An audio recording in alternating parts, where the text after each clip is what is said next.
সবুজ ঘেরা এই বাংলায় প্রকৃতির বুকে লুকিয়ে আছে কত অজানা সৌন্দর্য, তাই না?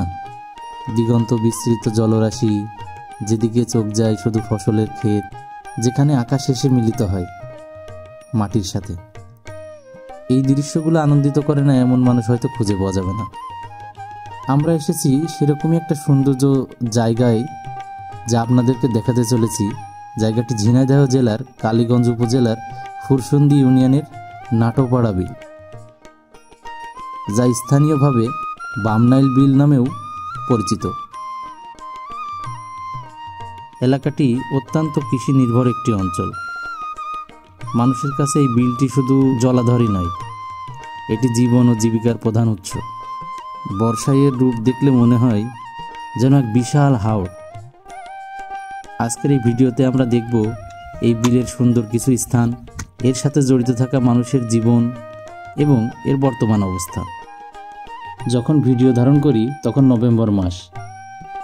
বর্ষার পানি প্রায় সবই শুকিয়ে গেছে, তাই কৃষকের ব্যস্ততাও চোখে পড়ার মতো। বিলের উর্বর মাটিতে কেউ পেঁয়াজ, কেউ মসুরি, কেউ সরিষা চাষে ব্যস্ত।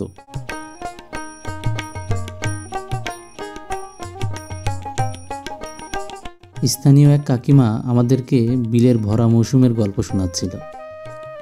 পানি কতদূর পর্যন্ত আসছিল, ওই সময় তাদের চলাফেরা কেমন ছিল, তাদের জীবনযাত্রা কেমন ছিল, সব গল্প আমাদেরকে শোনাচ্ছিল সুন্দরভাবে।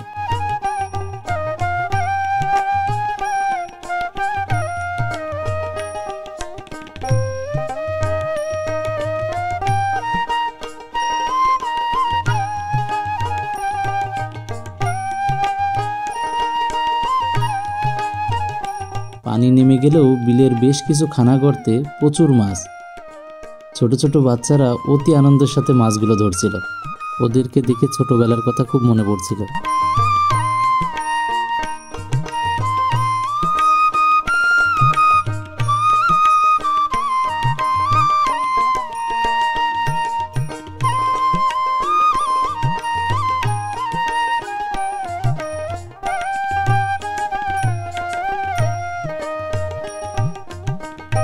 নাটোপাড়ার এই বিলের অবস্থানটি বেশ গুরুত্বপূর্ণ।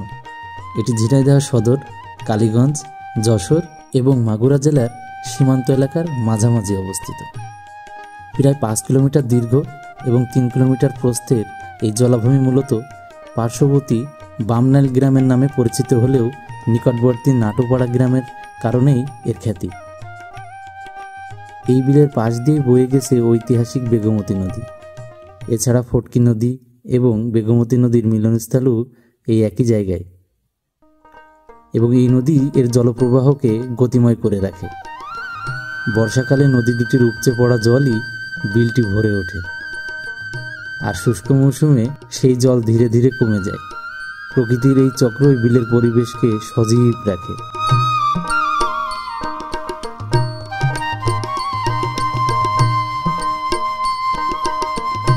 একদিকে বিলের মাঝে দাঁড়িয়ে থাকা প্রকৃতির নীরবতা, ঠিক অন্যদিকেই জেলেদের জীবন সংগ্রামের গল্প। এই দুইয়ের মিলমিশেই কিন্তু তৈরি হয় নাটোপাড়া বিলের আসল চরিত্র।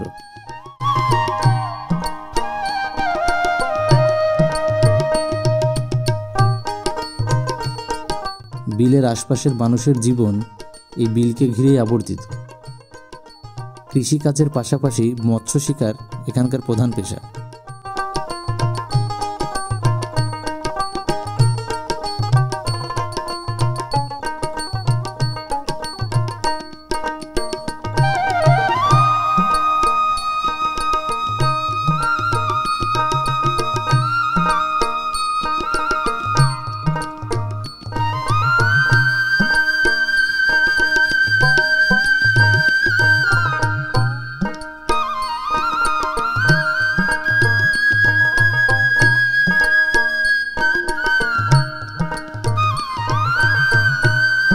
মৌসুমের মৎস্য শিকার এখানকার রাত আর দিন থাকে না, তাই তো ছোট ছোট তাঁবু এবং কুড়ে ঘর বেঁধে তারা রাত্রেও মৎস্য শিকারের জন্য প্রস্তুত থাকে।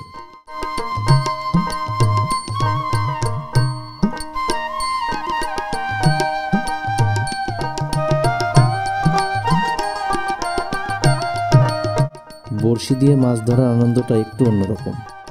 তাই সময় পেলেই গ্রামের যুবকেরা ছুটে আসে দলবল নিয়ে সেই আনন্দ ভাগাভাগি করতে।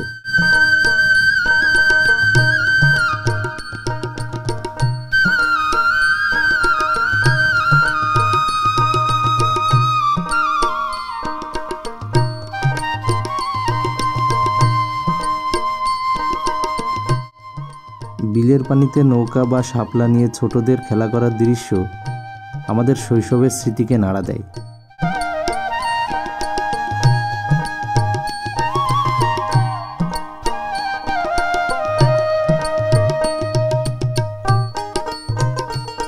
পুরো বিল ডুবে গেলেও সবচেয়ে উঁচুতে নির্মিত সেতুর এক পাশে জেলেরা অস্থায়ী কুঁড়েঘর তৈরি করে। এখানে তাদের বিশ্রাম, খাওয়া দাওয়া এবং মাছ ধরার সরঞ্জামাদি গচ্ছিত থাকে।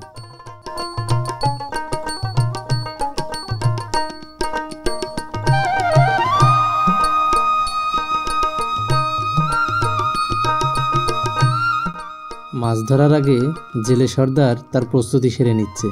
চুন সুপারি দিয়ে পান না খেলে নাকি কাজের গতিই আসে না।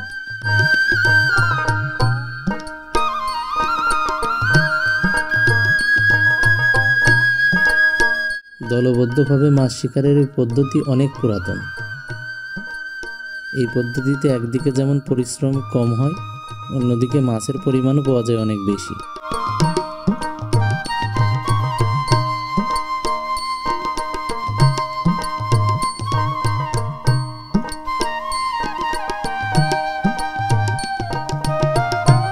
বিলে এখন মাছের শেষ মৌসুম, তাই কই, চ্যাং, জিয়েল এইসব দেশি মাছের পরিমাণই অনেক বেশি।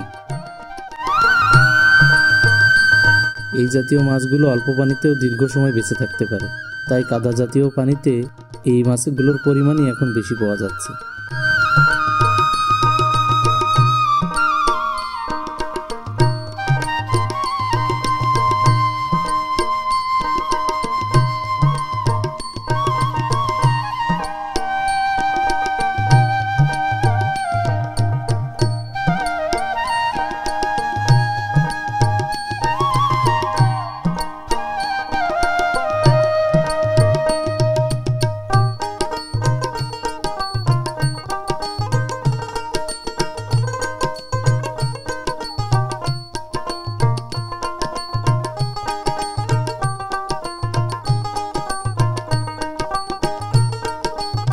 শুকনো মৌসুমে বিলের পুরোটা অংশ জুড়ে চাষ হয় ধান এবং অন্যান্য বারি শস্যের আবাদ। এই বিল তাই এক বছরের বিভিন্ন সময়ে এখানকার মানুষের জন্য বিভিন্ন ধরনের সুযোগ নিয়ে আসে। এখানকার চাষাবাদের পদ্ধতি সম্পূর্ণ প্রকৃতি নির্ভর, যা বিলের বাস্তুতন্ত্রের ভারসাম্য বজায় রাখে।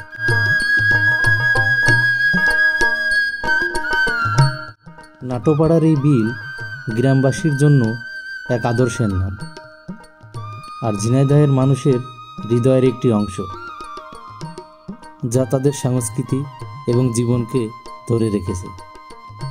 এর সৌন্দর্য চিরকাল অক্ষুণ্ণ থাকুক, আর এর তীরবর্তী মানুষের জীবন আরও সমৃদ্ধ।